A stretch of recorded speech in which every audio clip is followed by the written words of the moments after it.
你好，欢迎收看《新闻面对面》，我是谢仲。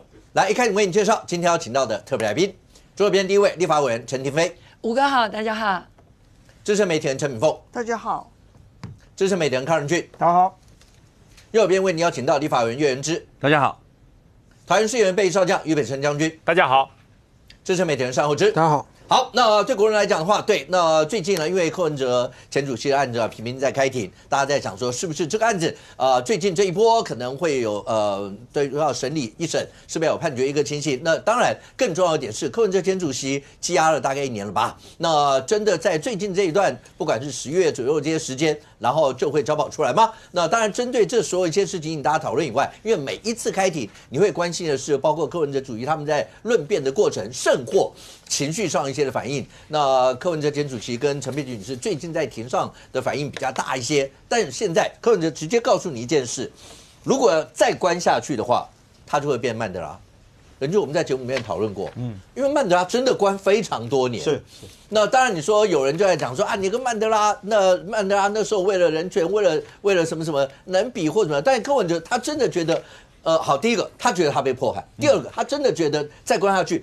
当他把曼德拉搬出来的时候，你就知道对所有的小草来讲的话，这影响会有多大。这个说服力还是真的仅止于小草了，我个人是这样觉得啦。因为这个事件其实在台湾经过非常多的讨论，那包含民众党这段时间的辩护啊，说这个担任市长期间在市长室收钱就是送给个人，有什么不可以？花在办公室上面有什么不可以啊？就代表了阿伯没有把钱放入自己的口袋，我永远不太知道这个逻辑的论证在哪里。尤其是最近这几天讨论最大的，就是因为那个在柯文哲脸书不是小编写上第一句就直接讲说，对啊，所以啊，那人家就是要送他钱，不可以吗？你们为什么要入他一罪？为什么他就有侵占？可以啦。柯文哲2014年的时候搞了一个柯文哲市府的廉政透明公约嘛，对不对？透明廉政公约嘛。那这个透明廉政公约的第1条就告诉大家讲说，市长每年会公布财产申报嘛，还要向市民说明他的财产的来源跟所谓的异动的状况。这个是当时他自己讲的啊。柯文哲上任之后，台北市政府的新闻稿现在在网站上都还找得到啊。柯文哲直接在这个上面，你看北市府那个时候的柯市府说什么？柯文哲说用这个方式要公开透明的方法预防弊端出现嘛。当时的柯文哲是用这个方式在说服大家的。今天民众党的几个人跑出来讲说，你看那对啊，阿伯就是收钱的怎么样？但是他是送给他个人。好吧，你们爱解读就去解读吧。就你想要去说服小草 OK 啦，因为小草有人会相信嘛，就像曼德拉嘛。刚刚主持人讲，曼德拉他被关了很多年，但是他入狱的理由很简单，因为他在反对种族的这种所谓的这种分层制度、隔离制度，他反对这些东西。他没有被罗织说曼德拉你收钱，曼德拉你在办公室骑飞轮，然后人家送钱给你，你不知道，只有微谢谢啊，然后人家就走了。他不是因为这个罪名啊。那你今天要去自比这个，当然我讲啊，你觉得你是曼德拉，我还觉得你是柯吉拉嘞。你当时在选举的时候，你说你超越蓝绿，你收钱的方法我也觉得超越蓝绿，哪一个政治人物敢这样？民众党的现在你的代理市长邱成远，你敢出来讲说，我告诉你哦，我接下来要卸任了哦，我卸任后要成立办公室哦，办公室需要装潢哦，请大家想送钱给我的，拿到市长室来给我。哪一个敢这样做？因为民众党说可以啊，民众党说，这是送给他个人啊，又没有放在口袋。蒋万安敢最先出来讲说，我要卸任前，大家赶快把钱送过来。谁敢？只有民众党敢嘛，所以我就 OK 啦。柯文哲想自比为什么都 OK 啦，你宇宙啦啦队、宇宙无敌太空船都可以啦，随便你啦。但我就讲，就民众党现在有很多的事情看起来为什么会被外界认为说，除了你的小草、你的支持者认为你的论述是对的话。有很多东西就被认为，就是说你所有的关注的对象跟修法的事情都是针对柯文哲嘛。我不要问国民党的朋友说，你们认不认同可以在市长室收钱这种东西啊？我现在帮你问。好，元之，这一段话会不会怪？就是不是讲曼德拉啦，是说那刚才一开始那样讲说，因为在那个柯文哲脸书小编直接写就讲说，就是对他在市场上收钱，那送他个人的啊，那你们大家干嘛要去罗织罪名或什么？但是在市场上收钱这件事。蓝营大概对这件事应该也会有点意见吧？没有，这就勿枉勿送了。但我觉得那个他小编讲的应该是金华城啦，就因为现在大家他主要压的原因是金华城，那但现在不是，小编直接讲的就是那300万，300万，他讲的就是300万，大善人那300万。哦，那就看检方查怎样，因为对勿枉勿纵啊。你觉得政治人物能不能在办公室直接收300万？政治人物收300万，你看政治现金的话，就看要申报吧，还是要一定规范呐，要有一定的规范呐。对，如果没有申报，没有申报的，就是可能就有违法啦。那个对他现在不是他们现在就是要办这件事嘛。但我觉得现在先撇开那个东西啦，我觉得现在忽然间大家开始讨论柯文哲案，主要原因是因为金华城案快要到一个尾声了嘛。那柯文哲其实他被压是因为金华城案的关系，已经压了1年了。那但是感觉上好像现在压的理由很薄弱，但是检方还是要持续压下去，所以这才是最近在立法院大家讨论，像黄国昌他们要修羁押法最主要的原因。特别是最新的一个消息就是说陈佩琪的笔录，那陈佩琪笔录有什么相关？相关就在于说当初要压柯文哲的时候是说，怕他回家跟陈佩琪串证，可是当时检察官就说就没有看到陈佩琪在这个案子的重要性啊，你干嘛怕跟他串证？然后检察官说，这个有那个笔录马上就会送进来，结果隔了1年，那个笔录到现在都还没有送到法院，当然大家就会很奇怪啊。然后后来检方又辩称说，他的笔录没有送过来，原因是因为他有另案在侦办，不能给你们看。那如果是这样的话，当初1年前怎么会用这个理由说要去压柯文哲？然后后来又有新的羁押的理由是讲说，这个因为要证人诘问完之后才要把他放出来，可是证人其实都已经诘问到差不多，现在其实都已经问到刚刚我就是5哥在讨论那个政治现金案的，所以这个羁押是很奇怪。之前甚至传出来，检察官讲说羁押原因是因为柯文哲的脸书还持续在 po 文，然后这个 po 文会对其他人施压，而且呢 po 文还实际上会去影响证人。可是这些 po 文都不是柯文哲 po 的因为柯文哲被压啦，他怎么 po？ 那个当然是小编 po。那小编从哪里去 po 这些文章？是他们去法庭听来的。那这个法庭都是公开的，虽然说没有直播，可是你想听可以去听嘛。所以这个羁押就很怪。请问元之认不认为蒋万安或卢秀燕可以比照这种方法？没有啦，就我觉得这个就是该怎么，你觉得能不能就这么简单？有什么好回避的？如果违反的话，违法就办嘛，勿枉勿纵啊。对，勿枉勿纵。我讲，其实民众党策略很简单，就是像刚刚的回答，比如说我们问他钱，他就跟你讲金华城，这明明就是不同的案子嘛。金华城我当然赞成啊，柯文哲你要想尽办法去证明自己的清白嘛，这不是我们在座每个人要帮他证明啊。但是每次都用打混战的方式，民众党的策略嘛。你跟他讲说他具体收了钱，邱佩玲说他那个200，还有那个200加200放在管理员室，每次问你就去讲金华城，那就来谈今天的羁押嘛。民众党现在要修法嘛，他要修刑事诉讼法嘛，他就说我跟你讲像刚刚那个黄国昌说，我们绝对不是为了柯文哲。绝对不是为了柯文哲。来，任俊，等一下，我让观众朋友看一下，因为要修这个法，因为民众党现在要修，刚讲说，包括刑事诉讼法里面跟羁押有关系的这一块。那当然你也看到，对于民进党像吴小委员他们针对这些，大家都有一些的对话，让观众朋友先看一下。来，赖清德，你对你自己过去所提出来的刑事诉讼法修正草案忘记了吗？忘记了吗？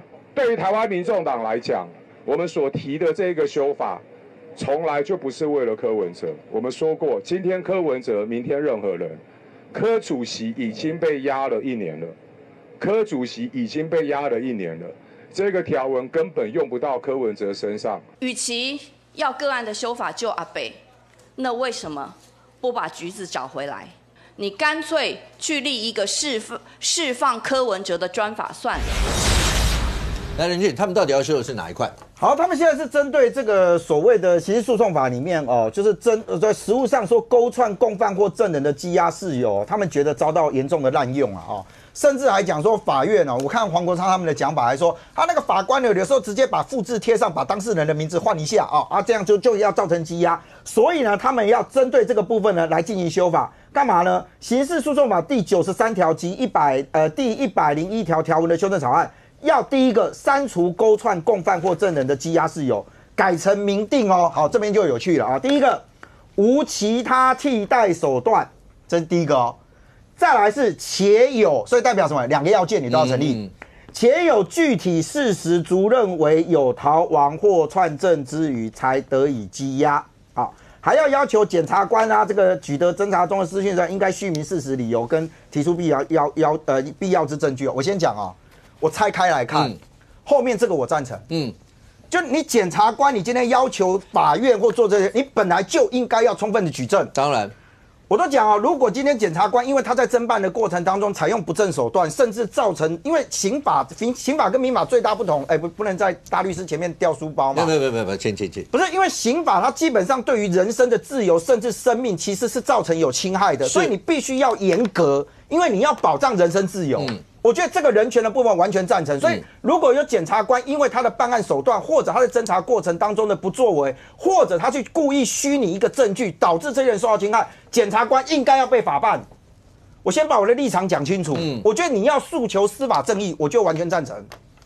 但是我真的必须讲，我们的立法委员，以前大家在骂什么恐龙法官，只会关在房间里面看法条。我今天讲更重一点。我们很多立法委员根本搞不清楚实务上怎么运作。我刚刚为什么强调他用了两个叫做两个要件？第一个，你今天要有什么？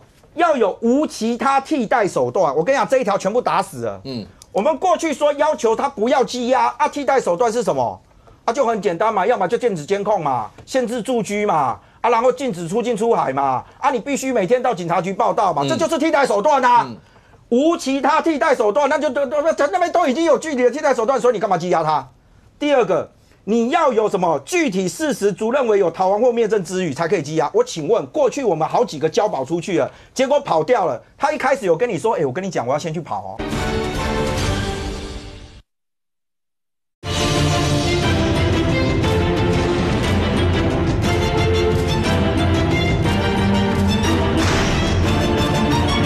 具体事实足认为有逃亡或灭证之余才可以羁押。我请问，过去我们好几个交保出去了，结果跑掉了，他一开始有跟你说，我跟你讲，我要先去跑哦。他当然不会嘛，我们有太多的是他的时间要出警的时候就不见了嘛。再来第三个，实务上面真的羁押是因为说他一定怎么样吗？在法界上面有很多状况是什么？因为这个证人他这一个被告他其实很重要。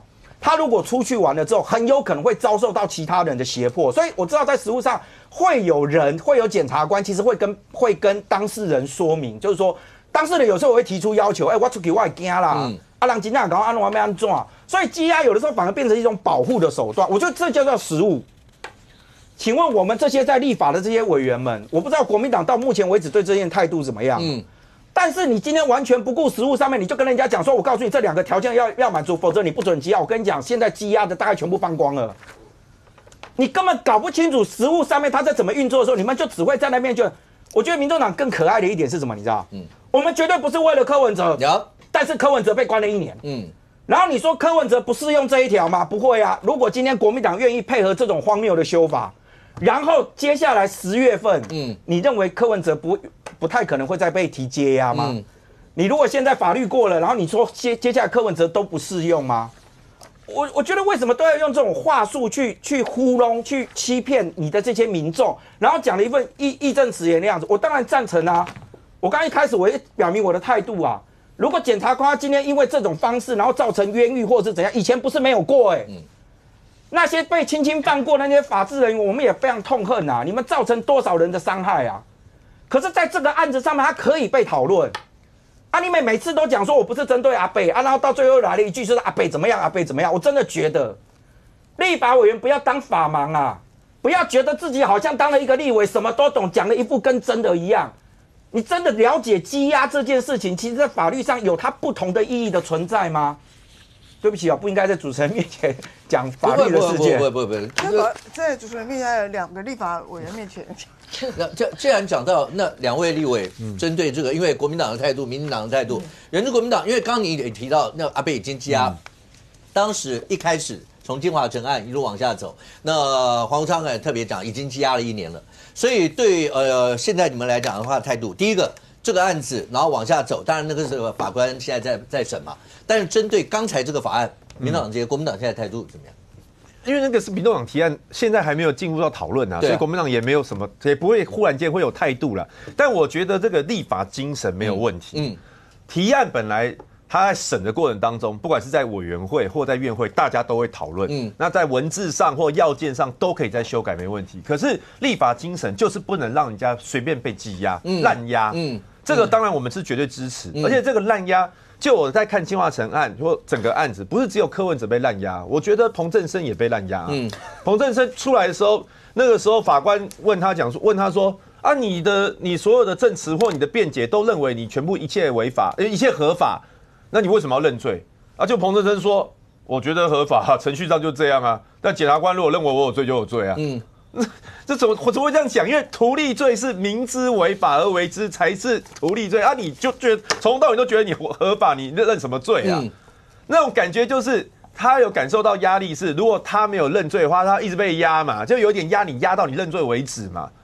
那所以这样的，我觉得羁押手段不是说像古代一样屈打成招那样子，压你压到你认罪，不是，而是说你必须要真的好像有什么证据，然后真的觉得他真的有罪，然后你才能去压他，不是把他当作是一个让人家认罪的手段。然后包括我们国民党的黄旅锦如也是一样啊，黄旅锦如还有台北市党部的2个党工啊。2个党工都已经认罪了哦，认罪了继续压，只是因为他们没有咬出黄旅。我都觉得这压的太腐烂了啊，所以在立法精神上，我觉得是有必要去修法。但至于说仁俊刚刚讲那些问题或什么，我觉得在委员会或院会，大家都可以把它修得更精致一点啊。廷飞觉得这整个案子要修正，会因为是柯文哲因人修法这样的情形吗？如果说不是，我想大家都不会相信。因为这个时间点嘛，而且我想黄国昌很直接就说，他刚直接说没有。对，他说没有，但是后面说柯文哲被关了1年了，所以你前面说没有说，后面又说关了1年，那后面又说要修法。那如果你一开始在柯文哲还没有被羁押的时候，你就提出了这个法，那或许大家会说啊，那可能有所不同。可是因为你是在这个时间点，就会让人家觉得此地无银三百两。所以现在网络还有一些媒体，或是有一些反对的声音，就说：那你是不是说以后诈骗集团都不能羁押了？那是不是造成说他有可能再去1次、2次、3次的进行诈骗？所以我觉得你这样的一个所谓的草率修法非常的危险。你要保护司法人权，我们都没有意见。司法人权本来就是民进党过去到现在一直在谈论的，一直在坚持的，所以我觉得你可以说要怎么保护司法人权，可是并不是说就把这个勾串共犯或证人的这个羁押事实整个拿掉，这个就有一个走在险路当中。廷飞，你有没有注意到黄国昌总召刚才在讲这个修法的时候，他有特别把赖总统跟萧副总统以前的就应该是以前那个修刑事诉讼法的过程的讨论，他就讲说你忘了吗？赖总统，你忘了你自己那时候修法的一些东西，他把这个拿出来，那显然就是要堵民进党的嘴啊。没有，所以我讲的司法人权，一直是过去现在，民进党一直坚持的，所以我一直强调说，今天对于司法人权，大家认为有不足的地方，大家可以讨论，大家拿出来把每一条细项讨论好 ，OK， 并不是不能讨论。他现在一下子就说啊，你以前这个赖清德总统、萧副总统也都有在讨论，可是他们是以司法人权，所以我开宗明义就说，我们不反对讨论未来如何保障司法人权，但是并不是针对一些个案，而造成其他个案开了更大的窗户。OK， 所以我觉得这个部分是我们一直强调的。我也认为说，你在后半段说哦，你现在要羁押，拜托检察官，你未来要举证，而且叙明事实，这 OK，可是你今天那么草率，就说我就要把这个删除掉，勾串共犯或证人删除掉。然后只是要用说，我如果没有其他的替代手段或具体的事实足以认为有逃亡或灭证之余，我就不能羁押。那这个不就是证明了未来可能我们很多重大事件，包括诈骗就不能羁押。不过现在看起来，因为从金华城案一路下来，包括就是后来有很多金主的一些你说就是那些300万呐、几百万呐、所有这些，这构成了现在整个在审理的案子一些内容。将军就大家会把钱不管金额多寡，后来不是出来说，包括连租车费啦，很多这一些，那大家就在讲说。对，政治献金法就是有政治献金法嘛，有。那但是政治献金法跟刚才任俊一开始就讲，那一开始柯文哲脸书上小编 PO 的那个意思就是那个拿钱就拿钱，对所有政治人物来讲，现场来3位都是政治人物，然后呢自己看待这些的想法一定跟。因为这个想法跟我们大家一般认知是不太一样的啊，为什么这样可以拿钱呢？因为其实柯文哲他这个所谓的接受一些企业的赞助，这个事情其实，在政治人物大家都有过，我相信大家都有过。你的表现或者理念获得了这些企业家欣赏你、赞助你，很正常。可是我觉得柯文哲这个案子以后，我们政治人物可能会变得很困难。为什么你知道？因为他不知道你会不会寄 USB， 你自己会不会记笔记？因为我们通常拿到了就按规定申报，然后甚至还会说，我们还去查一下你公司的盈亏状况，然后有没有外资，因为收了会被罚嘛，所以我们是很小心的。那可是柯文哲这一次，他说，有小草嘛，或者是包含了黄国昌讲嘛，你有看到柯文哲把钱放口袋吗？如果没有，绝不容忍。大家看到他帅气的脸庞，他就是这样讲的。各位，很多事情不是钱放不放口袋，很多事情不是说你为什么要找柯文哲麻烦，因为柯文哲那个 USB， 从开始传言有那个 USB 开始，多少人被出征啊？多少人被出征？乱讲，你们就会带风向。现在法官为什么要针对里面有13个金主，一个一个去约？因为有个关键，因为里面有小沈，有沈庆金1500，这个1500如果是1500万，那跟金华城就连接上。经过证实有多少？我告诉大家苏一仲、陈银柱里面的30.300万就是钱。然后呢，邱佩玲也证实了，他募款那个什么分2次200万放在警卫室，放在管理室，反正那个管理室绝对不知道那里面是钱，知道是钱，他绝对不敢离开。有人会拿400万放在这边，保管一下，等一下那个人会来拿。好，你就放着。下一次我这个管理员一定问，里面不是钱吧？是钱啊，那我不收。你有看过管理室收400万的吗？所以我觉得这些的问话，这些的传证人都为了证实一件事，就是那个 USB 里面的13个金主后面的数字代表万，是万。那如果不是，那沈庆金最重要就是要求的沈庆金的1500是万，就这么简单。可是柯文哲说你这样搞让我很为难，好像捐钱给民众党就很危险，捐钱给民众党就会被进法院被传唤，不管当证人还是当被告，你捐钱给我就会被告，这是政治迫害。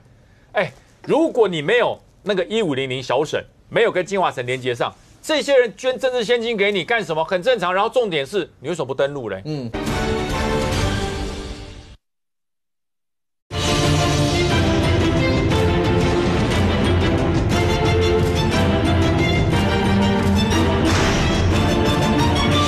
这些人捐政治现金给你干什么？很正常。然后重点是你为什么不登录嘞？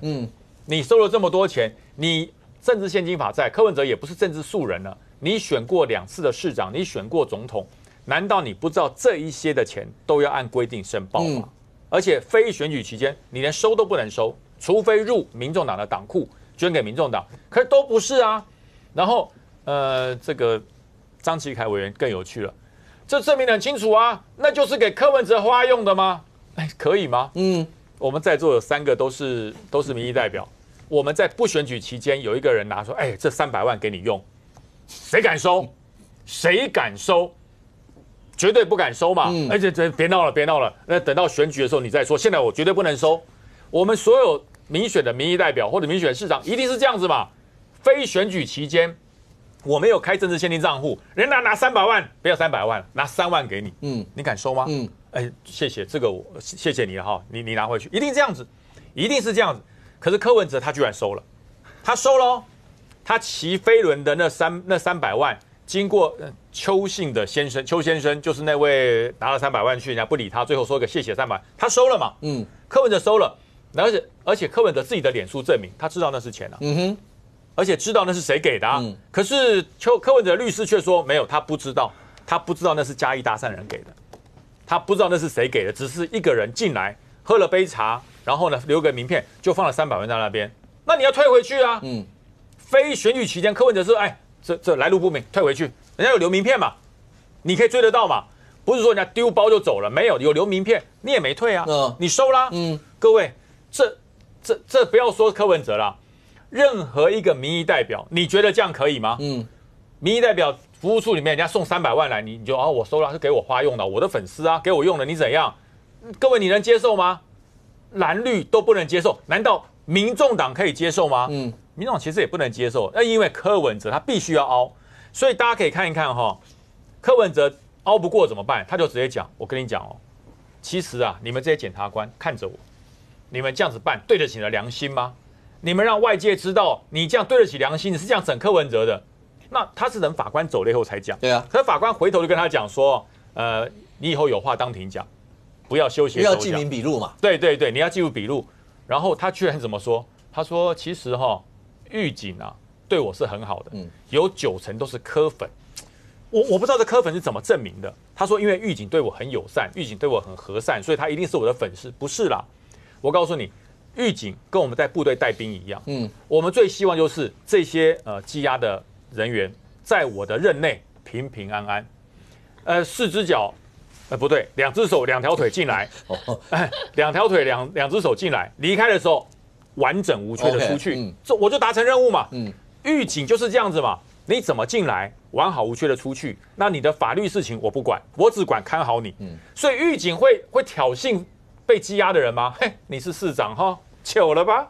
被我关了，嘿嘿，对不对？你想要过好日子，看大爷我的脸色。没有狱警会这样子的啦，一定是跟你好言相劝，好好说，你对人生要有希望，不要想那么多，好好在这边待着，总有一天你都会 OK 的。这样就是你的粉丝啊？没有，那是他的工作，安抚你也是他的工作之一。没有，刚刚那一段法官事实上当庭就有讲，对啊，他们对大家都很好，不是只针对你啊。但我必须讲，就是说刚刚前的事情，我其实老实讲啊，如果你真的问我的立场，我希望在座是民意代表都应该明白表态，柯文哲这种行为对或不对。如果你要采取一种模糊空间，你会让外界误以为，那你是不是也可以这样？我要卸任了，大家可以到我的这边来送钱。我觉得这是会严重的会让大家误导这件事情。所以你说他的诉讼这类，他一定要打什么？你知道吗？他要打的就是送我个人嘛。为什么？他现在要做的是叫做无职务上利害关系啦。我没有行贿的问题，他有没有要关说我啊？你知道，如果按照廉政伦理规范上面来讲你如果是无职务上利害关系是怎样？你知道，第一个。市价不超过正常社交礼俗标准，你可以收，不用知会或签报。请问300万算不算正常社交礼仪标准？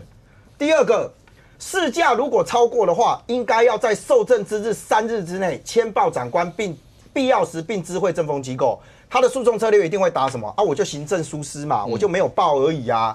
再来，我就问一件事情，刚刚将军讲的是，如果今天有人拿钱来给你，你不敢收。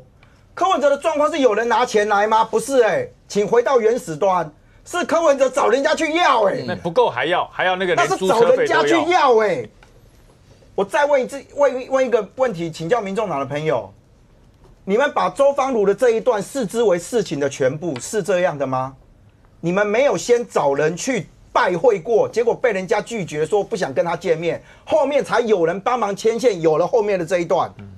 你们那一些不是核心的，要站出来站，因为你们完全颠倒是非，把很多东西全部混淆在。我觉得这个我们在讨论事件，其实就很简单。他的诉讼策略一定是希望打，就是说你不要在法律上跟我有想着，所以他愿意认嘛，我就是收钱啊，对了，他收了，你们顶多骂他而已嘛，那叫做道德观感的问题。阿北早就不在乎啦。刚刚讲那个柯市府的那个廉政公约第3条，他说什么？他的第3条说，市府的政务首长行程一律要登录列管备查。柯文哲担任台北市长8年的时间里面，有多少次跟财团秘密吃饭？有多少次自己把那个车子还要停远远的，然后自己们跑过去？柯文哲都不登录，到最后被发现的时候，他说什么？那就普通小市民嘛。看我怎么样。你说去陶朱影园唱歌的那个，当然那个时候他卸任了嘛，但我就问嘛，你在市长期间里面，你没有跟财团，没有跟其他人约在其他地方会面吗？你有都登录吗？我觉得柯市府那个时代里面担任过局处首长的，现在看到这一大段，一定会觉得啊，董垂行不起笑的对啦。对荧幕前面讲成这样，不签的就不要给我上任，这是柯文哲讲的，就到最后完完全全违反他的透明廉政公约的那个人就叫柯文哲。戴明凤，好了，我们讲这跟法律有政治在这个里头。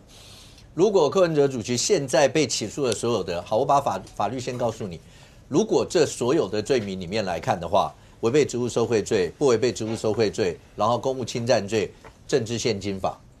显然最轻的一段叫政治献金法，所以现在看，如果你说他拿了钱没有申报，没有什么，那就是政治献金法。如果你是他的律师，你在诉讼策略上选择，那如果一定会碰，那一定选最低的那个，能打无罪，当然想办法争。可是现在看这个拿钱或什么，那怎么样？那最起码你看他们就直接说，你干嘛要检察官要硬扣一个侵占的罪名，入人于罪？好，那已经打到我刚刚说的第3阶了。就是侵占这一块，然后如果再下来就是政治献金法。可是另外在政治上，明凤，你觉得这所有的过程，其实柯文哲那时候从2014起来以后，大家有一个寄望，一个是第三势力，另外一个是他讲的所谓的蓝绿，对他把蓝绿讲的跟对，除了讲是高墙以外，另外还有跟不守一样的感觉，所以主打另外一个叫新政治。但后来出现很多事情，也会让有一些人对新政治这几个字打上问号。对啊，新政治就是在市长室收钱嘛，对不对？那你看啊，你看陈志汉还讲说，这个柯文哲针对这个柯文哲这些事情，什么市长室收贿、任局子帮忙收钱，这些都是侮辱他的行为。我们真的是侮辱他很久啊。可是问题是，你作为一个市长，你公然在市长室收钱，这个东西你还。法律只是最低的标准，而且你这个所谓的政治现金是最轻的罪责而已啊。其实这个东西追究就是你的道德的高度啊。结果呢，你2014年出来讲满口胡说一大堆之后，你自己做的事情是什么样子？在市长室可以当收钱的地方的话，我真的是佩服你了。我觉得没有人会敢在自己的这个所谓的职务的或是不职务的这个办公室里面收这种政治现金啊！而且政治现金的这个收法呢，我觉得只差没有说叫做这个什么强制什么捐献之类的而已啊！我要选总统了，然后你就派你的秘书去跟人家讲说，我要修办公室或怎样。你这样没有一点恐吓的感觉吗？没有一点这个所谓的？你觉得会有不乐之捐吗？对啊，当然是不乐之捐啊，对不对？否则你选总统关我什么事啊？你修基金会的这个办公室是关我什么事啊？我远在嘉义，那你在台北骑飞轮，你关我什么事？我为什么要送你300万？那你还叫一个人出来跟我讲？那我觉得这些人就是这样子嘛，反正有事没事就是消灾一下。万一你真的不小心蓝白合选到一个副总统，或是你不小心真的选上总统了，我就是一个保平安，就这样而已。但是你说为政治人物，我们追究的是民众党，你做这样的事情，然后你标榜那么高的道德标准，到现在你不仅不认错，然后你当时还一天到晚叫谁认错，叫哪个人认错，叫赖清德认错，叫什么陈水扁认错或怎样？如今呢？如今你自己都不认错，然后你还要用这个立法院的优势，想要去绑架国民党，一起把这个法给修掉了。这个法修掉以后很严重，这个逃犯不晓得会逃掉多少所以我觉得是说，你黄国昌明明是学民法的嘛，法学博士。对啊，法学博士也是民法的专家啊。那你根本就是在帮柯文哲修法开脱。我告诉你，当年的陈水扁案子发生的时候，民进党也不敢做到这种程度啦。当时还有很多人出来叫陈水扁道歉或怎样。那陈水扁那现在也可以说，陈水扁当时收钱有什么不对呢？对，他政治人物啊，他收钱有什么不对？他只要没有什么这个。什么像金华城这样的对价关系，那有什么不对？那是不是大家都可以收钱啊？政治人物甚至可以在他办公室代表这个市长职权的地方收这种不明不白的钱都可以的话，那整个政治人物、政治风气还有什么好可以这个所谓计较的？哦，政治人物可以这样下流腐败啊？那你2014年出来是骗什么？骗吃骗喝啊？骗什么？其实我觉得我要提醒柯文哲的官方这个脸书的小编你要写文字，你一定要问过所有的法律专家、律师，到底哪一句话可以？如果不行的话，有可能会害了阿伯，会在里面关得更久。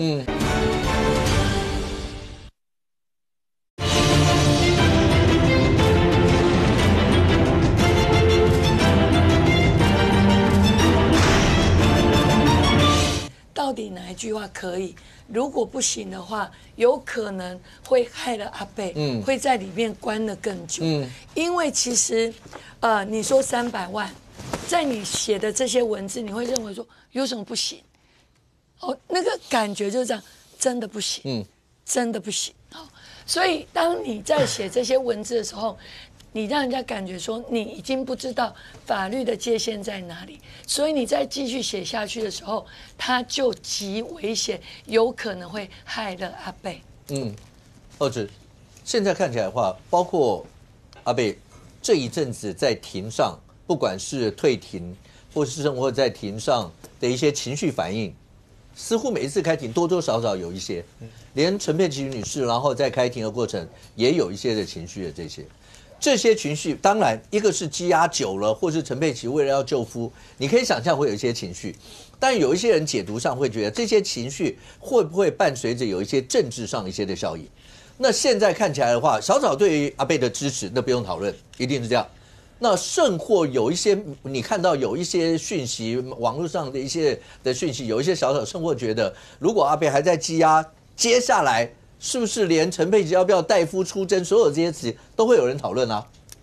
我觉得，柯文哲或陈佩琪当然或许有一部分是压久了，情绪上面，但是我是觉得比较偏向政治，就是说你大半免刚输嘛，你民党正在衰的时候，我这时候当然大声啊，我当然大声喊冤啊，对不对？通通都是压迫，通通都是迫害啊，而且我必须要讲，刚刚在讲修法，你剪掉也真的压过头了。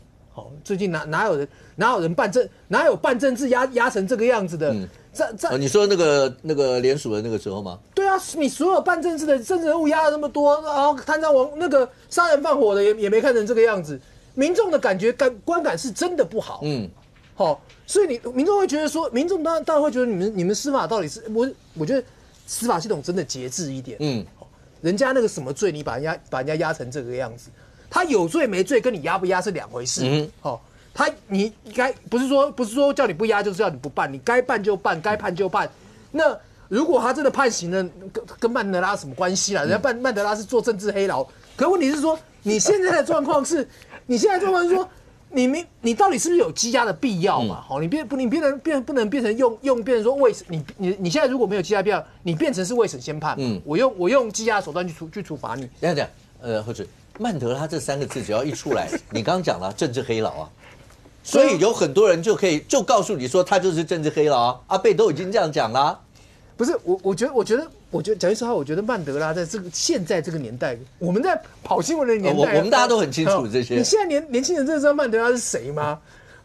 他可以回头 Google 啊，就是因为他是回头。你知道曼德拉是谁吗？早年比如说民党把施明德比成曼德拉，曼德拉都那个南非都已经那个种族隔离政策已经消失很久了。他们一定会希望支持者不要去 Google 因为 Google 完了之后越看越觉得怎么不像曼德拉，就不太一样。但是我必须要讲说，你现在如果他判刑，你怎么关都没事，但是你现在压他。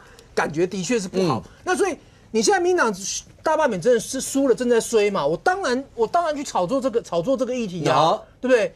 那不然你说有情绪到天安门，我觉得也夸张了一点吧。你说有对，你有情绪也不会搞到天安门去。你们民众党也不是到天安门申冤那个形象，两岸一家亲，变成说我的司法要到天安门去申冤吗？不是这样，没有，从来没有这个样子吧？我觉得那就已经有那个这一部分我就觉得有点演过头了。剧本没有办法变成是这个样子，到那个逻辑顺不过来嘛。你说他讲说柯文哲会被关死，柯文哲会怎么样，或者说你讲到曼德拉，我这都可以接受。到天安门，我是真的不知道怎么样了。那有人讲代夫出征，我觉得以陈佩琪这种状况还是不要比较好啦，因为我觉得他的很多情绪，一般民众或许没有办法接进去。那时候他一个前党主席的夫人，你叫他选什么嘛？你告诉我，回头选立委吗？那也3年后啦，盖尔夫妻，叫他选议员还是选市长吗？你告诉我他选哪一个嘛？我就不知道说那个代夫出征要出哪里？那个跟早期的那个代夫出征是因为那个早期是因为民进党那时候还叫党外的时代，很多人被关在里，因为这样关在里面，最典型就是吴淑珍嘛，对不对？那他出来选嘛。那问题是你现在的状况就不是，因为你现在的状况说，因为这个案子马上会迟早，不要说马上，迟早要结束了，迟早要一审嘛。那一审之后，你当然比如说假设你一审你继续关，哇，那个判完出来之后，还在上诉的时候继续关，那我觉得你检调到时候真的要给大家一个说法，到底要关到什么程度嘛？你到底符合比例原则？但是你已经有一个政党了，你还说我要代夫出征，当初是没有政党，对，当初那时候要代夫出征是没有政党，你是一个前党主席，你还说一定要陈佩琪来选，才可以那个替柯文哲争取到一个公平的待遇。那民众党这8个立委就跳了。或者请问一下，因为蓝白合从726以后那个氛围一直都非常浓，那看得出来823一定也是这样往下走嘛？那最近看蓝白之间不管合拍影片或所有这些，可是刚刚讲到，包括在办公室拿钱、踩飞轮或所有这些，对政治人物或是大家一般的你说媒体评论啊这些，因为以前你真的不会想象说这样的状况，可是对蓝营来讲的话，就是那我现在也不好直接去骂他这些东西什么啊。会面临到这个尴尬吗？我觉得一定会啦，因为我觉得他的问题不在哪里拿钱呐，是在于你有没有符合政治现金法啦。假如说你只要合法，你在哪里拿钱都不是问题，就不用讨论那个300万是那个一定不合政治现金法。他就该做的东西没做嘛。那这种东西，你说在政治上面来讲普不普遍？其实是普遍。哪有那么多合法的捐款？不包括每个立委，包括每个议员，没有说每一笔钱都合法，那种东西就是政治现金法规定太严，某人这会搞嘛。但问题是你现在这状况说你在民众来讲说啊这就合法，那就真的讲过头，对不对？就是该怎么办就怎么办，因为300万以那个额度已经，我如果没记错，它已经早就超过政治现金法对的上限了啦。那你今天来讲，你这种东西就你。因为比较常做的是，比如说我直接做某一件事情，然后你去你的文宣、你的卫生纸，我直接帮你付了，那没有单据就没有单据嘛，那问题是你要这样收现金，而且在办公室收那个，尤其是以民众党形象来讲，是真的观感不好。那我对国民党来讲的话，就是变得很尴尬，就是说你就被问到说你要讲什么，我们不骂你，我不骂不落井下石，已经很不错啦。那我觉得我也必须要讲说，你们蓝白之间就。你今天来讲说他今天要修这个法，你说完全没道理嘛？也不是。我刚讲的，你司法你检调你司法检调的确做过头嘛？你如果不做过头，人家没事修这个干嘛？对不对？就好像那时候在修宪诉法一样嘛。你大法官不做过头，怎么会逼到大家要修法？那问题是你今天在修这个法的时候，我必须要讲，就是说你们蓝白之间，就包括像国民党当初修宪诉法一样。你们蓝白之间应该有一个沟通平台吧？不是说反正我提了一个之后，你就是非得背书不可。你短期的合作可以这样。你现在如果要长期的合作，你应该要有一个政策的平台。你到底提到一个什么东西，我们彼此可以接受，我们彼此有一个共同的口径。或许大家提不同的版本，但是要在一个大家都可以接受的程度之内。不过刚刚讲蓝白，因为蓝白整个氛围非常浓，一路往下合这些，但任宇，好了。刚才是讲说，对，讲到天安门，你再怎么样深渊，也不会想到要天安门的这一块。那对，然后那个馆长最近到中国大陆去，他真的，他现在是不是发现中国大陆跟他想象不太一样？就是是啊他也没有办法在那边弄抖音啦，所有的这些。可是讲到陈佩琪申冤，因为他现在还是讲他要回台湾来，要救柯文哲。柯文哲清清白白的，然后接下来他甚或跟黄国昌说，那要陪陈佩琪一起去天安门。黄国昌听到这会不会觉得，那我要陪吗？当然要啊，为什么不用啊？他党主席耶，党主席要到那个地方，真的吗？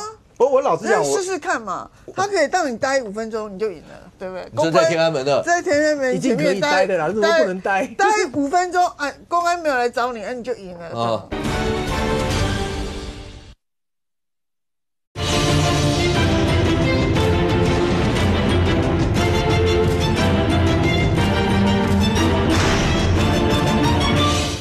5分钟，哎，公安没有来找你，你就赢了。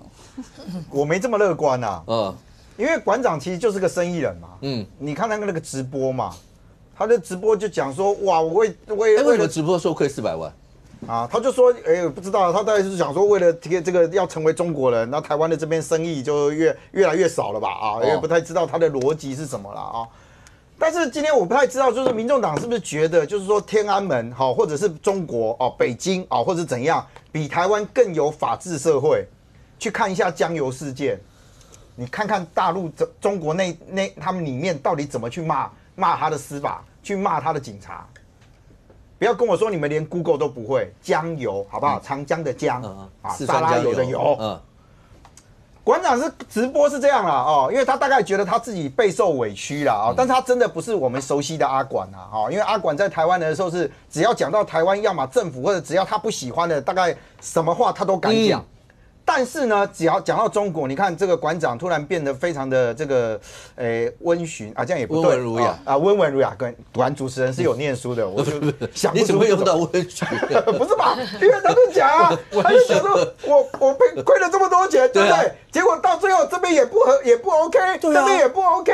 他本来想去跟人家谈一个合作案，结果人家也不行，然后要去那边开频道也不能开，这样子啊，所以他才觉得面受委屈嘛。那通常以前像这种受委屈的时候，阿管会怎么做？对不对？他自己居然还讲说什么啊？可能是我刺青太多啊，不然你要去除刺青吗？没关系，因为馆长说没关系，我就是中国人的一粒沙，中国这边不行，没关系，那我就回台湾。我不知道台湾还有多少人会愿意接受，应该会有啦哦，就是喜欢你的。但是他突然提了一个，因为陈佩琪不是讲了，刚刚连猴子都觉得你恭喜啊，那个什么叫连我，你这样找报告一个低标的，对不起，我举错例了，对不对？自打嘴巴，对不对？就大家都觉得你怎么会去讲天安门？对不起啊，猴子，对不起，不是嘛？结果馆长居然说什么？居然说柯文哲清清白白，所以呢，我愿意啊陪这个陈佩琪哦去什么？去天安门，而且还说麻烦兄弟国昌，我可以陪他去。我跟你讲实话啦，阿管你进不了天安门啊。我没大家那么乐观呐，能去你就自己去了啦。你以为还有上次你到上海去的时候，边走边开直播，然后边在那边称赞这个哇，这个城门好大，哇，那个城楼好高，你没有这种待遇了啦。你想要黄国昌带着你一起去啦，我讲白一点就这样啊。我说民众党其实有很多东西，其实我说看馆长的言论，我其实觉得他蛮可爱的，你知道吗？所以我刚刚那个不是没有贬低的意思啊，没有贬低的意思。因为他就是个生意人嘛，黄国昌也是这样讲的啊，他就是个生意人嘛。你真的觉得馆长去天安门陪陈佩琪去，他要做什么？他就要开直播嘛，他就是要开直播嘛。但是你知道网友怎么说吗？阿管，你想要去，其实跟你现在的作为无关啊，跟你以前的言论有关啊。你怎么讲习近平的？你怎么讲彭丽媛的？那个字眼，对不起，因为我们都受到 NCC 的管制啊。但是大家可以去看看啊，那网络上很多人在解嘛。如果中国愿意让你这样子的方式，他都去，哇，习近平颜面尽失啊！你想去那边干嘛？是帮陈佩琪，还是要做你以前讲的那些言论？中国怎么可能会为了让你就会达成你的目的？中国也不是笨蛋嘛。所以有人就开始讲说，馆长其实是以为他可以去那边永久性的这个在那里做生意，结果没有想到中国对你就是一次性的消费啊。所以我就讲，就说其实你说柯文哲有没有清清白白？说实话，金华城的案子你们法律论证嘛，但是不要只提300万。柯文哲在市长室只收300万吗？邱佩玲也都作证，还有别的。柯文哲你也跟人家说谢谢啊，邱佩玲那个200万你也去说谢谢啊，是不是在市长室？我其实觉得我其实今天我比较不能接受的是，民众党曾经有人说，讲柯文哲在市长室收钱是在羞辱公务人员。你们说市长室是办公务的地方，柯文哲不可能在市长室收钱。今天讲这些话的人都不见了，你们干脆转一个角度，对了，我们就是收了怎么样？你后面没讲的就去咬我啊、打我啊，不然怎么办？我们就是收了。这不是讲了吗？这不是未来快要当立委了吗？就他嘛。就你们之前为了帮柯文哲辩护，把所有的话讲到绝，说不可能。现在就是啊，你们改成就是对啊，就是收了嘛。就这种模式，柯文哲是这样，你就可以理解，民众党全部都这样，包含馆长也是这样啊。馆长就觉得说你们要去中国大陆干嘛？你认为中国对台湾有司法管辖权吗？你要不要公开讲这种话？你们要跑到天安门去干嘛？人家要去那边93阅兵，阿管是因为他想要去看93阅兵，但是人家你根本就不符合资格嘛。那你转个方式，你能进天安门，我就随便你。但原之对于陈佩琪最近的一些情绪上啦这些，然后如果要是国民党，因为现在蓝白合的氛围很浓嘛，如果国民党现在觉得说要帮他们伸冤也好，要帮不管陈佩琪这些，但天安门这件事情讲的似乎有点是让大家都会觉得有点过头。那国民党要怎么样去看待，包括陈佩琪最近的一些情绪啊，或你们能够帮上什么忙？我觉得，因为比如说以我们来讲的话，我们是国会立法委员，就是从那个法制面方面去处理嘛。那就像我刚刚所讲的嘛，就是柯文哲他现在被羁押1年，其实我刚刚猴子哥也有讲了，我觉得大家应该是会觉得这个羁押过头了。那现在当然是可以从法制面看看说怎么去改善嘛。就是说，而不是说好像以前大家还会想说羁押是不是有什么3个要件？虽然说没有明文化啦，但是有个3个要件是什么重罪，然后有逃亡之余、串供什么的。现在感觉是检察官不管什么罪，轻罪都可以押，伪造文书也给你押，或什么都可以押。那这个在法制面上怎么去改善？我觉得本来他犯什么案，这个就勿往勿重嘛，该怎么样就怎么样。可是这个程序正义这个地方在法制上本来就可以处理。那民众党其实之前有办过什么司法定狗屁什么之类，其实也都是从那个程序正义这个角度去谈这个事情。那这个部分，我觉得当然是可以来处理。那如果要讲到说蓝白合这一块，如果黄国昌真的跟川博2个人要定狗屁，那你会被为难？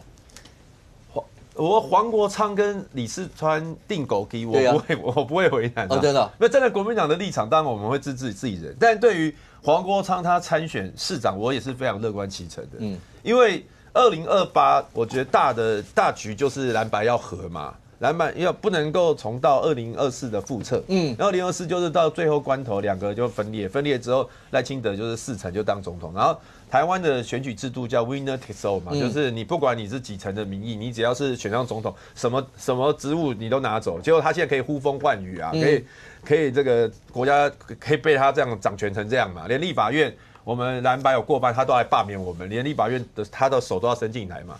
过去一年多，立法院每天立法委民进党的都是开完会就那边大罢免大成功，已经乱了1年多了。好，终于这823之后就要结束，告一个段落了。好，这726之后我们就没有听到民进党在喊大罢免大成功了。然后就大家以后可以回到议案的讨论了。然后，那这就是民进党想要所有的权利都要嘛，就是 winner takes all 嘛。那所以蓝跟白，我觉得大家其实有一个想法，就是2028应该是要合啦，要合。那如果要合的话，2026我觉得蓝白合就是2028一个试金石。那就没有必要说人家要参选就说不行，国民党什么都要。我觉得不是这样，我觉得是说国民党这边整合出一个强的，然后民众党那边有一个强的，到时候大家来比如说比民调嘛，两阶段嘛，对，比民调，然后谁赢，那输的就支持赢嘛。今天如果是黄国昌赢的话，我就支持黄国昌。如果是国民党的赢的，那民众党也会支持我们啊。然后而且不是用换的，不是说黄国昌到时候讲一讲就说不然这样我新北不要，那其他区我觉得不是用配额制，只是说各县市大家都推出自己最强的来比，比如说新北我们可能我们赢他们，然后宜兰大家来比啊，对不对？宜兰也许我们有吴宗宪，他们有陈婉慧，陈婉赢我们支持他，不是用配额的，这样才会有一个和的基础啊。这个部分我觉得其实我们党内大家应该蛮多人是朝向这个方向想，反而是说少数是说什么黄国昌出来啊，要去对他酸言酸语的，其实我听到的是比较少了。怎么样讲？我听到的也少。我要告诉大家，所以国民党有很多人现在是蛮喜欢黄国昌。黄国昌对国民党的，尤其新北市，关乎到国民党会不会团结。所以国民党大家想想看，国民党现在新北不是只有李四川一个人不是只有李四川一个人还有刘和然。那刘和然不可怕，是刘和然背后的侯友宜比较可怕。因为他是现任市长。那侯友宜摆明了是看好刘和然的嘛，可是刘和然那个民调就一直起不来。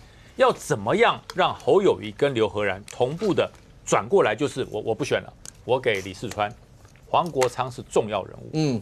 因为如果直接把李四川跟刘和然去做相互的民调，伤感情嘛。第一个，川博一定会赢很多，李四川会输很，但这个刘和然输很多，难看。侯友宜颜面何堪呐？所以黄国昌变成一个什么基准点？刘和然要挑战李四川，先赢过黄国昌。赢过黄国昌再来跟我民调啊！如果你连黄国昌都赢不过，你跟我民调什么？所以不会打破和气哦。那刘和然，我连黄国昌都比不过，我怎么去跟李四川比？好吧，打退堂鼓，国民党不就团结了？国民党团结之后，李四川一个人跟黄国昌一个人比，不用想，李四川一定赢，李四川一定赢，对不对？那黄国昌你就摸摸鼻子嘛，你自己讲的嘛，愿赌服输嘛。那后面的再来谈合作。可是你要知道。黄国昌是跟你比输了就摸摸鼻子不选的人吗？问民进党最清楚了。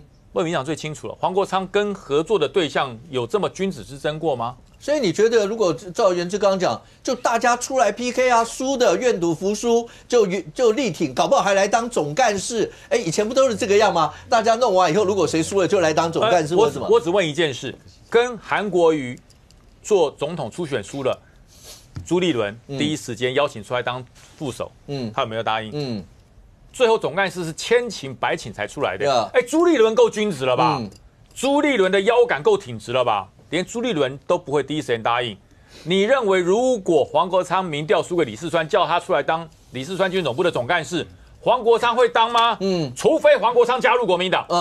这点我就李四川也不要，你不用担心。没有，我跟你讲，可是如果苏巧慧的民调跟李四川很紧绷，他需要黄国昌。你看最近年代出的这份民调里头，川博跟苏巧慧没有差到这么多，因为8%。大概几个月以前有一份民调，那时候大家差蛮多的嘛。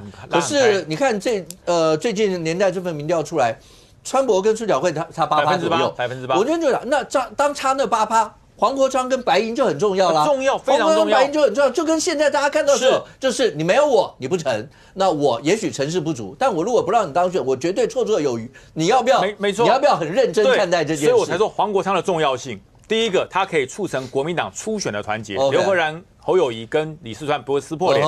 第二个就是黄国昌如果输给李四川，看输多少。如果输一点点，那就麻烦了。如果输很多，那就私下国民党这种所谓的内部的协调让3%让6%，绝对讲得清楚了。可是黄国昌会不会真心诚意的帮你？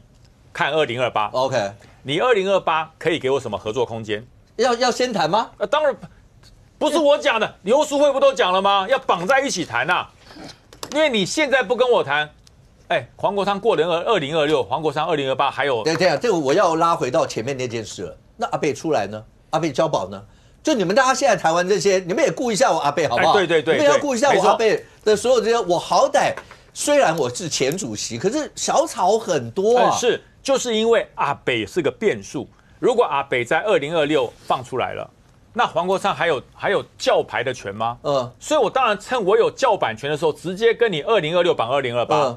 如果你跳票了，国民党有愧于我。来，我先讲一下，我先讲一下，新北是全台湾一个很特殊的选区，我讲过，就是说新北从来没有立法委员选过市长。你看台北市长蒋万安立委，对不对？以前的郑文灿是立委，然后那个吴志阳是立委，然后台中的卢秀燕是立委，以前的林佳龙是立委，然后台南、高雄都是立委。新北从来没有立委选过市长，如果苏巧慧选，他是第一个。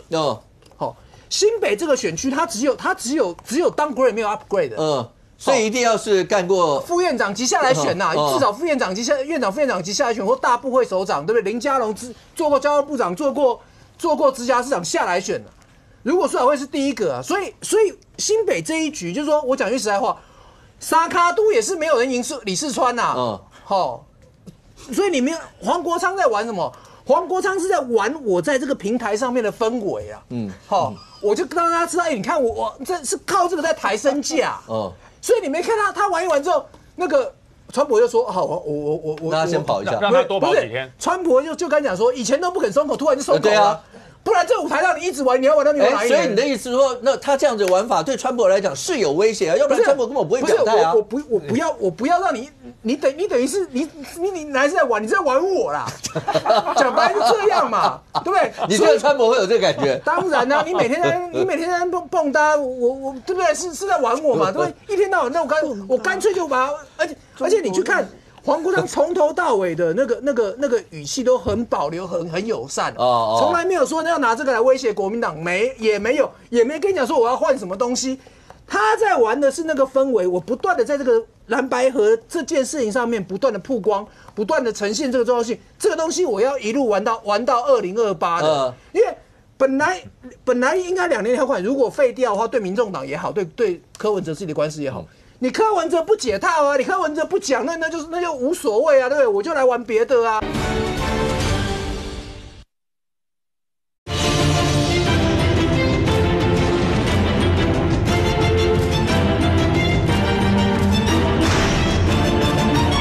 从来没有说要拿这个来威胁国民党，也没跟你讲说我要换什么东西。他在玩的是那个氛围，我不断的在这个蓝白河这件事情上面不断的曝光，不断的呈现这个重要性。这个东西我要一路玩到2028的，因为本来应该2年条款，如果废掉的话，对民众党也好，对柯文哲自己的官司也好。你柯文哲不解套啊，你柯文哲不讲，那就无所谓啊，对不对？我就来玩别的啊。将来反正那个，因为本来你柯文哲如果认为自己受到司法迫害，你是不是最好你的国立法院党团越有利越好？换了这几个球员手感正好，热身完了，你说全部换下来，换8个新的上去，你改扯戏，我管你，那我黄国昌替你担吗？对不对？那我当然就说好，没有关系，我去玩新北，我现在就开始玩新北，我这个东西，这个新北，这个蓝白河这个东西，可以从市长一路谈到议员，谈到总统，我可以玩整整3年呐。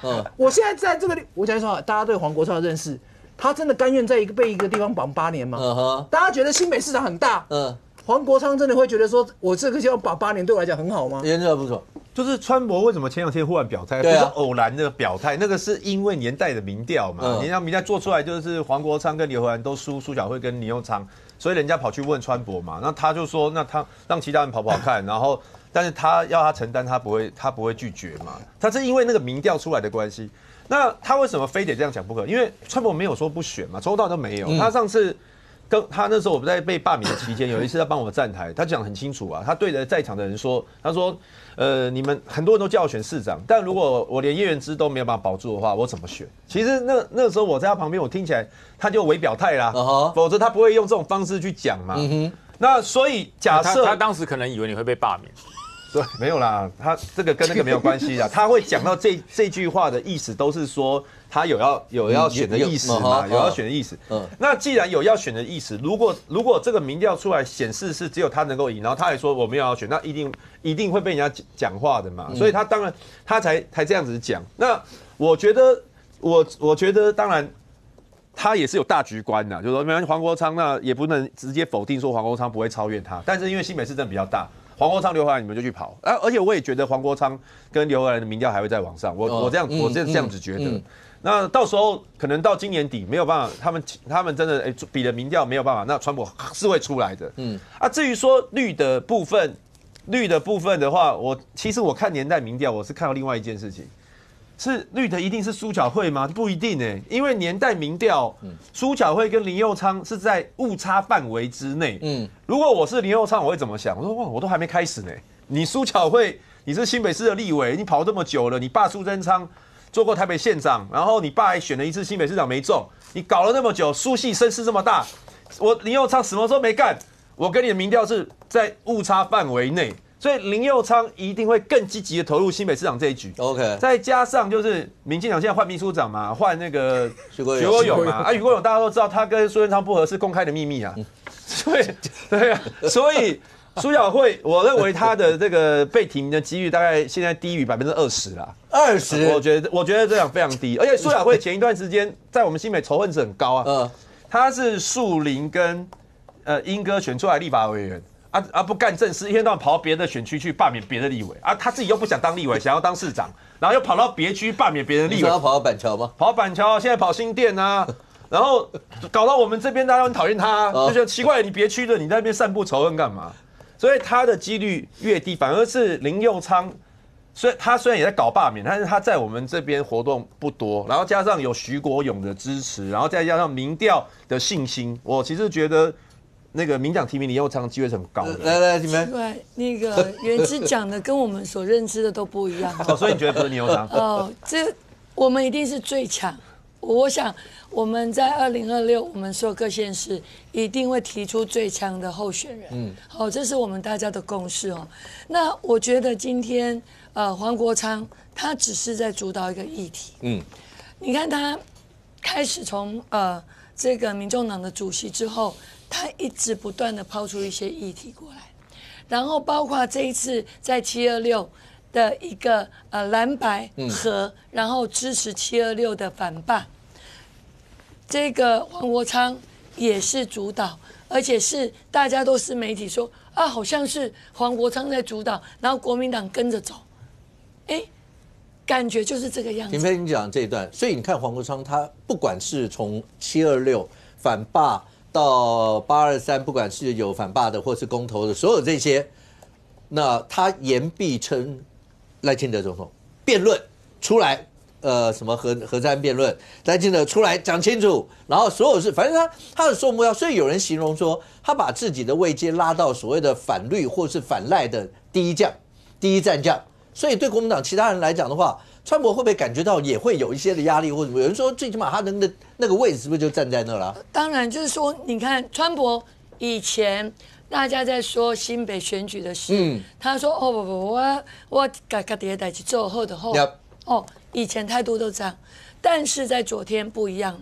他说他如果需要的话，他愿意承担。为什么？他也发现说。他并不是在整个位置当中那么的稳，或许他内心想选跟不选这一条鸿沟，他自己还在挣扎，因为毕竟他年纪还是有了，川普的年纪还是有了。我必须说，当时他担任秘书长的时候，在行政院担任秘书长的时候，我们都有交手过，确实他在服务的部分，尤其在执行面的部分是不错，所以呢。他是不是只适合幕僚？当你要站出来担任自己是第一线的候选人，你适不适合 ？OK， 这不一样哦。适合当候选人，站到第一线，跟适合当幕僚，这个是有很大的差距。所以我觉得川普自己也在评估嘛，到底他自己适不适合。可是他的态度完全的大转变，从没有把自己的事情做好，到他愿意承担，所以是不是有什么样的一个猫腻？就是说把这个部分丢了出来，或是不是就因为黄国昌，他的整个主导议题，还有他的声量，我必须说，现在黄国昌，我们当然都是碾压他，可是如果依照他自己的支持度，在新北市有往上提升的。在过去所做的跟现在是有往上提升的所以如果是这样子的状况之下，是不是造成国民党也会有压力？因为他们自己都喊了，要不然就是国民党、民众党自己民调嘛，谁赢作为蓝白合的一个共推的候选人嘛，所以是不是？国民党自己会怕，如果他们目前刘和然是一直都起不来，然后呢，川普还勉勉强强有这样的一个声量跟他的支持度，那如果说他一样都是这个按兵不动，然后黄国昌一直不断的往上带动议题的话，那请问会不会哪一天大翻转？蓝白变成民调下去是黄国昌比较优势，那么国民党要怎么说？尤其他们是不是讲说谁？对啊，我就支持黄国昌啊。对啊。可是400多万的一个地方，国民党自己，你看那个陈学圣都说不会吧，我们是最大在野党，在这个新北市我们自己没提我们国民党的候选人，这个我们怎么对我们的这个支持者交代？是不是有这一句话？这句话这种声音在国民党里面有多少？我觉得一定是有，否则李四川不会在昨天突然表态说我愿意承担。陈明凤。李四川当然就是因为黄国昌亲门砸吼嘛，哦，真的，连川博都会忍不住。那种人，他就是为了要蓝白合，假装一下。那种人。对啊，叶委员，他就是说要蓝白合，所以就把过错推给民调的，推给年代的民调，说民调出来了，那个川博呢才会出来表态，因为这样只有他赢。对，民调只有今天做吗？已经做很久了，好不好？那川博为什么？川博在土耳其的突闻这个黄国昌竟然跑到台北市政府来了。然后他不在嘛？对，趁我不在的时候，我在土耳其的时候，他竟然就跑来见我家市长了。这企图心有多大？他当然吓到，马上回来说我要选啊，不是这样吗？而且我觉得这个大家一定会给你压力。我跟你讲，蓝白合只是表面上，因为现在刚刚结束那场726，还有823，823之后呢，那脸还不至于要翻，因为823还有一拖嘛。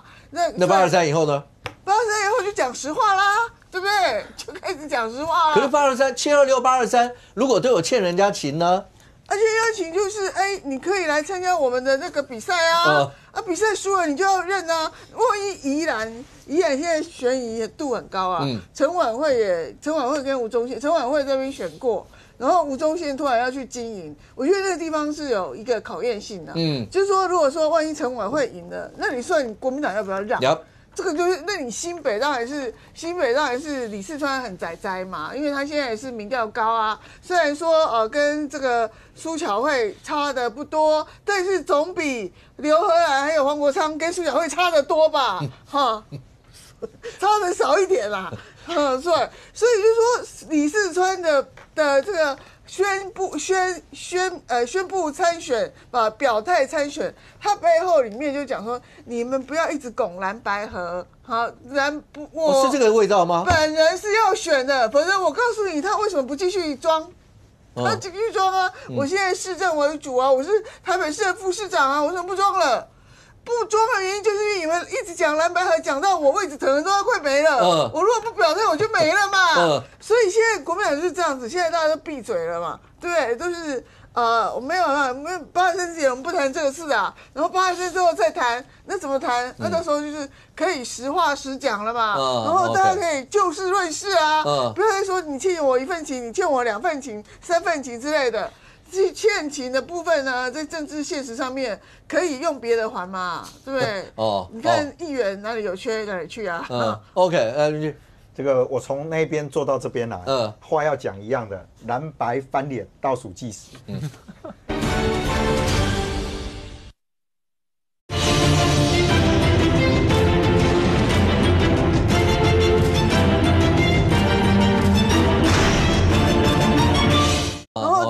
就事论事啊，不要再说你欠我1份情，你欠我2份情、3份情之类的。欠情的部分呢，在政治现实上面可以用别的还嘛，对不对？你看议员哪里有缺哪里去啊？OK， 这个我从那边做到这边来，话要讲一样的，蓝白翻脸倒数计时。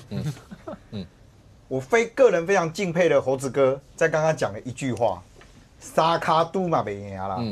意思是什么？就你出来也一样，民调做出来，你不要讲说因为以前民众党的讲法是说什么？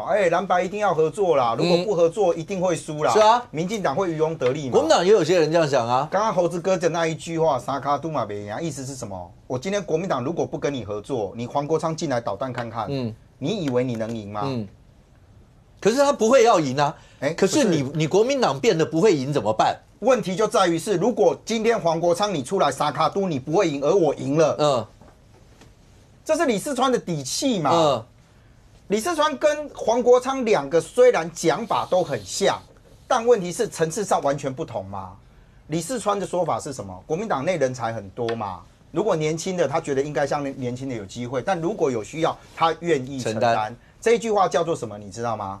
叫做如果我要跟民众党合作，到2阶再来。也就我国民党内先推出人选。他说刘荷兰也没有跟你开玩笑啊，刘荷兰说他也要继续努力啊。但前提在哪里？黄国昌打的算盘是1阶，为什么他要打1阶？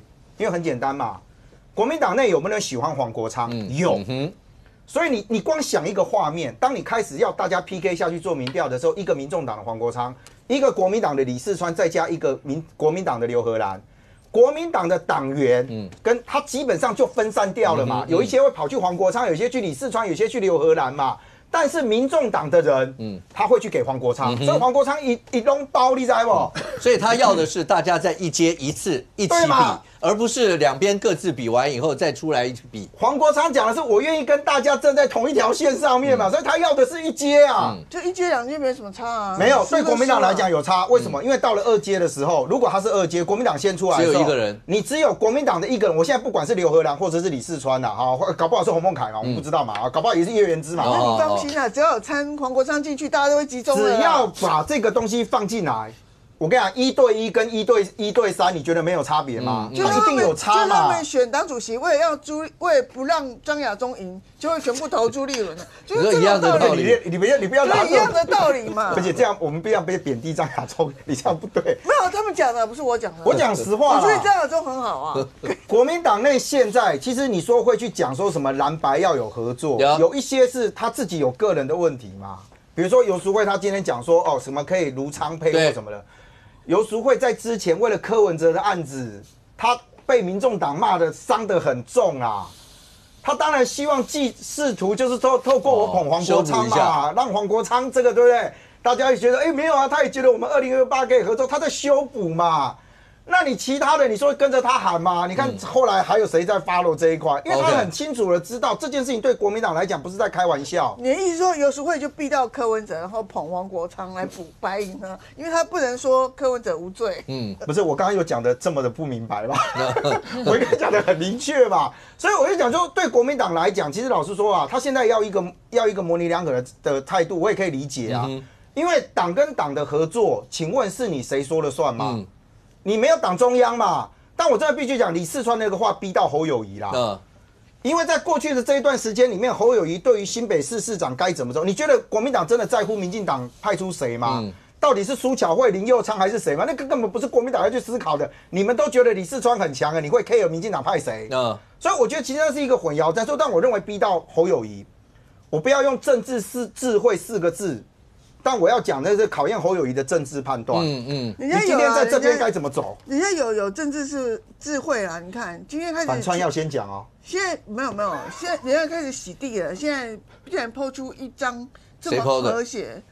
报纸写的，媒体上已经开始出现这种和谐的画面，和谐的画面，对，没有什么余量情节，就对，人家好的很，你不要见缝插针。OK， 对于726过，然后接下来是823，那不管823这一仗，因为在这个礼拜6，不管结果是怎么样，但毕竟726对国民党来讲的话，那24+1整个完封所有那些过程，那对霸团或者对民进党来讲的话，总是那个过程从1阶、2阶到3阶整个大翻转，那总是气势上会受一些影响。有人就讲说好，包括讲说那徐国勇接下来要接秘书长，然后或是民进党在设定很多议题的时候，那是不是要针对自己拿手的，或是能够有一些好，我们就讲白话就得分的啦，或者什么这些。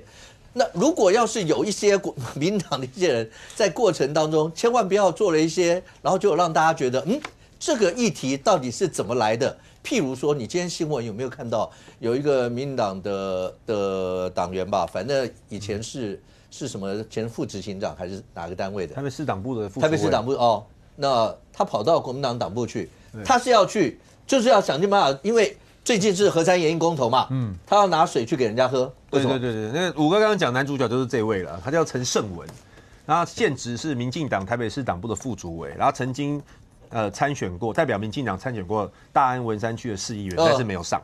OK。然后呢，他做了什么事情呢？他收集了一些就是什么徐巧芯啊、罗志强啊、谁他们的水竞选的时候水，然后跑到拿去那个兰屿啊，兰屿有一些低阶核废料的储存嘛，他把它放到那个储存市的附近什么之类的吧。然后放完之后呢，然后就说他要拿给徐小青喝哦，看徐小青敢不敢喝。如果徐小青敢喝的话，什么他就要办蟾蜍还是怎么样。所以呢，后来呢，他就从那个兰屿来，真的还说到做到哈，就把那个水呢，今天早上就拿到了那个国民党中央党部哈，就要送过来，然后就可能他想象的剧本是说，到时候国民党可能会吓成一团，那个水好可怕，你远离我，一定要远离，结果没想到他才刚进到那个中央党部呢，那个国民党的发言人这个要杨志宇啊，就出门迎接他，然后你来送水是不是？好，那我喝，然后就直接就拿了他的水就干了哈。然后结果那个陈胜完吓一跳，他想说，你怎么真的喝了？还说，然后最后他还讲说什么，可不可以先等我访问完啊？然后那个杨志宇说，好，没关系，让你访问完，就是来作秀的嘛。访问完之后，然后杨志宇真的要喝的时候，这个陈胜文还说，你怎么真的喝了？还叫媒体说不要给他镜头。所以这个就很瞎嘛，就说你来踢馆，觉得人家不喝，结果人家喝了之后，你想说今天不是喝水的问题，现在是要凸显核废料的问题。所以在网络上，这个杨志宇就在那边蹲着喝了嘛。所以今天杨志宇在网络上变英雄了，大家都在转传这个片段，就是民进党的台北市党部副主委去踢馆，结果夹着尾巴逃跑。然后后来呢，其实这个故事还没有结束。杨志宇喝完之后，因为水已经送到了嘛，所以这个徐小庆呢，他们又开了一个直播在这边，开了一个直播啊，为了要证明合法储存的核废料很安全，徐小庆呢就也找了一堆人，然后来这边把所有的水都把它喝完了。好，徐小庆好像本人就喝了5瓶。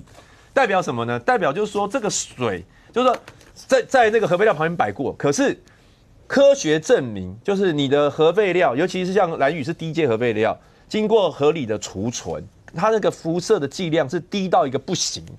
然后结果你民进党的台北市党部的副主委，虽然是高级党工，连这个都不知道，还跑来踢馆，结果夹了尾巴逃跑，所以大家会觉得很荒谬。所以我在这边还是要讲，我觉得核三这个议题就是一个理性，大家可以科学讨论的问题。你如果认为核安不安全，你举出核安哪里不安全，那人家会告诉你哪里安全，这是可以讨论的。核废怎么处理是可以讨论，不要用这一种很奇怪的方式作秀，然后根本然后这个一屁股灰，我觉得这样子不是讨论事情的方法。我刚才讲，对民进党现在来讲的话，你说经过726，当然你说声势上或各方面一定会有一些的影响。现在好，你说不管是要换了党秘书长或后面有什么。每一件事情应该理论上都是要得分的，虽然他是个人的一些行为或什么，但你在网络上就会被人家拿去传，然后还被人家拿来就我们讲那个反杀一军，然后杀到不好意思啦，什么，就这些就是变成未来你们可能每个议题上都要特别小心啊。其实现阶段可能从726之后，大家会觉得民进党比较低气压一点，所以我还是要规劝每一个党公职的人员在做每一个动作都要很小心，因为现在蓝白气势，他认为他们极高，而且会用各种的方式把你做放大。好，所以其实我都在这个跟我们周边的这一些党公职说，你像我们台南这个救灾就这样啊，大家很认真的救灾，然后呢，他们就会挑出一些那个影片，故意把你放大，然后就说，你们救灾不力，我觉得这都是过头了，然后。可是现在就因为他利用我们的低气压，然后蓝白好像这个7月26，他们这样的一个所谓的没有一席被罢掉，成为他们最高气势。那还有823，所以我们势必在这一段时间，我们要思考是不是趁着我们整个党中央。目前我们今天也宣布了，徐国勇就是我们的秘书长。那是不是可以趁着这些人事的改变，然后让我们这个党秘书长带领我们党的部分，有更不一样的气氛跟气息。所以我真的认为说，当我们在整队当中 ，OK， 其他的一些枝枝节节的问题，我们要很小心，不要让蓝白去过度做文章。其实这件事情，将军我就简单问你一句话：如果有人送这个水到那个地方，就是喝不喝？一定喝啊！当然喝啊！我也不懂，那他当时的判断到底会是什么？觉得人家会不敢喝吗？当然喝，因为什么？我喝了会怎么样？你要负责。那可是我不喝，我一定输嘛。对嘛？对，一定喝啊。对啊，所以这个逻辑到底是怎么想的？我觉得这不是他的专业啊。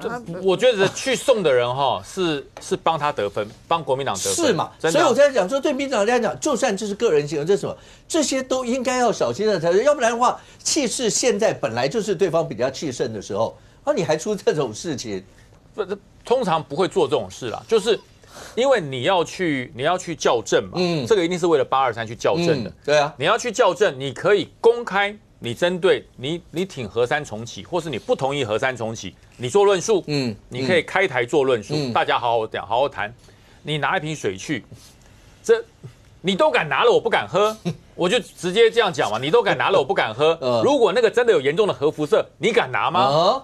对不对？你都敢拿了，我不敢喝。所以我讲，你拿去又有记者又有镜头，我喝下去了，只有赢没有输。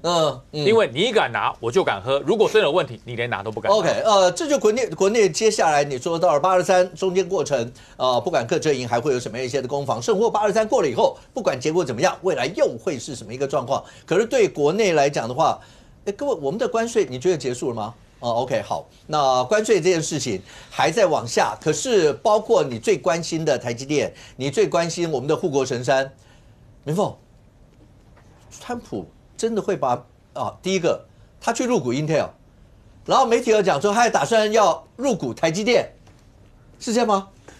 现在是有这样说法啊，可是你这个就现在美国在讨论说这个有没有违背法律嘛？那事实上美国的这个商务代表好像中间已经有一些手段，他已经成为持有这个所谓台积电的股份。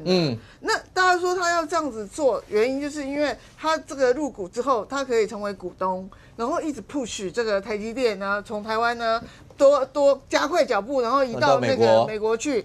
但是呢，这可能就已经涉及到所谓的一些相关法律问题。毕竟台积电不是像英特尔是他们自己家的人嘛，他用英特尔也是违反美国的这种宪政精神，你知道？因为他们是资本主义，基本上不会像中共这样子在做那个国营事业啊。所以大家都讲说，中美现在在交换战场啊，就说那个。国家资本主义现在在美国执行，对啊，然后所以说那个，但是呢，你这样子到底有没有可以这样做？这些法律上面还是有问题啊。那不过这样子做之后，他们说对于台积电的影响呢，到底是不是很多业界人就想说，好像也没这么严重。但是他光这个新闻出来，我不知道今天你看今天股市700多点呢。对，就跌了700多点啊！那这个当然一开始就会很吓人，就说啊，台积电快要变成美积电了，怎样？那有人就讲说，你就干脆把亚利桑那的那个厂给它切割掉，然后就变成那只有一个厂是美积电，是怎样？我觉得这个股市当然有人说啊，本来就涨到最高点了，就会跌到跌700点。但是我觉得护国神山这个一连串在美国的关税的谈判里面，就是很敏感。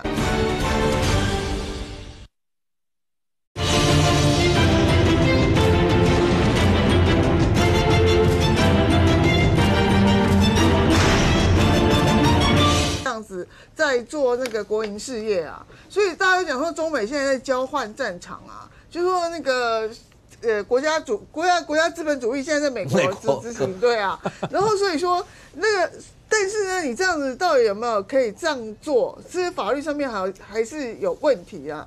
那不过这样子做之后，他们说对于台积电的影响呢，到底是不是很多业界人就想说，好像也没这么严重。但是他光这个新闻出来。我不知道今天你看今天股市700多点呢，对，就跌了700多点啊。那这个当然一开始就会很吓人，就说啊，台积电快要变成美积电了，怎样？那有人就讲说，你就干脆把亚利桑那的那个厂给它切割掉，然后就变成那只有一个厂是美积电，是怎样？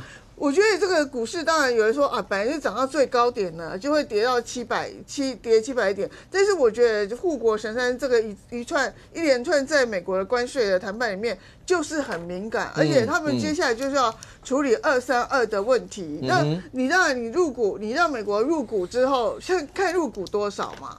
如果说入股在一个百分点之内的话，其实影响并不大。但是那个心理因素可能就会很大，就是说，好，尤其像川普那一套讲法，或是他们的那个商务部长那种讲法，我们这不想要让这个台积电在这个中共什么只有只有几公里的地方存在，那这样子我们很没有安心感。那这样意思就是说，一旦发生战争的时候，我们只要有美国的那个台积电之后，我们就可以不管台湾。我觉得那个心理因素是在这里。那你真正入股几%的话，那要控制这个整个台积电，我觉得也没有那么简单呐。就像现在美国商务部已经有派。好像有用一些这个在市场上购买，有一些或是从那个股东，因为我们的台积电股东是很复杂，除了6点多是国发会之外，其他都是外国人，很多都是外国人，什么花旗银行或是阿拉伯地区的人很多，所以说美国商务部已经用到有一些股权了，所以我觉得这个东西还要继续再谈下去，只是说我们的。这个行政院方面，因为今天院长回答是说叠加关税跟这个所谓的这个减低关税20%的，目前还没有成果。我觉得这个东西不确定性比较影响经济的层面，所以我觉得今天股市反映的当然也是一个心理的冲击啦，然后当然也是对于这个关税带来的经济的前景的不确定，我觉得很多因素都会造成这个股市跌700多点。OK， 那当然现在全世界的目光会摆在俄乌之间到底谈得怎么样。川普先跟普丁谈完，跟泽连斯基谈，然后你这2天在媒体上面你有看到的画面是川普一个人跟欧洲7大国之间，大家讲那个跟君临天下的感觉大概没什么差别。地球王，对，差不多是这样，对不对？地球王。那好，那将军接下来大家就讲，显然他跟普丁之间的结果好像没有这么愉快，连饭都不吃。对，那泽连斯基这一块，今天媒体上面有引荐出来，川普某种程度他就算不派兵，可是空中支援乌克兰是有可能的。所以这场仗未来到底会怎么样？本来不是要谈吗？不是要和谈吗？那现在呢？我这一次大家可以看这个，我讲说地球王的会面川普坐中间，俨然是地球王这里面有美国的，有芬兰的，有法国的，有德国的，意大利的，乌克兰的，英国的，北约还有欧盟代表都到了。那川普这一排站开表示什么？这一些人都站在我这一边。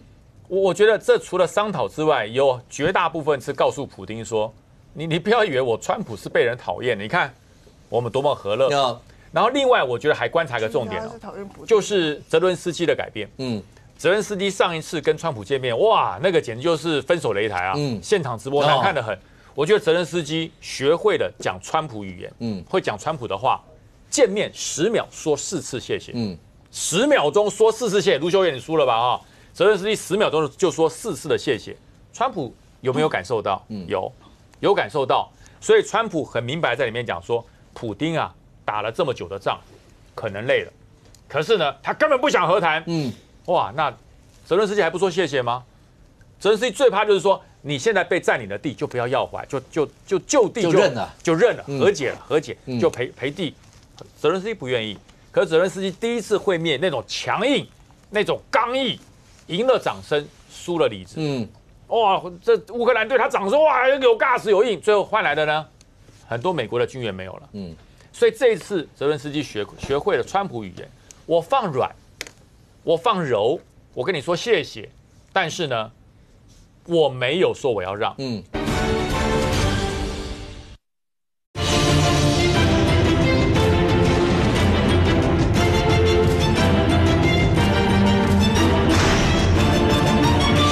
这一次大家可以看这个，我讲说地球王的会面川普坐中间，俨然是地球王这里面有美国的，有芬兰的，有法国的，有德国的，意大利的，乌克兰的，英国的，北约还有欧盟代表都到了。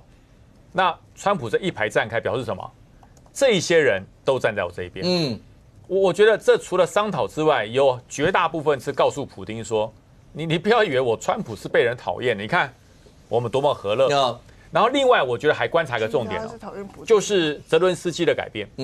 泽连斯基上一次跟川普见面，哇，那个简直就是分手擂台啊！现场直播难看得很。我觉得泽连斯基学会了讲川普语言，会讲川普的话，见面10秒说4次谢谢，10秒钟说4次谢谢。卢秀燕你输了吧啊？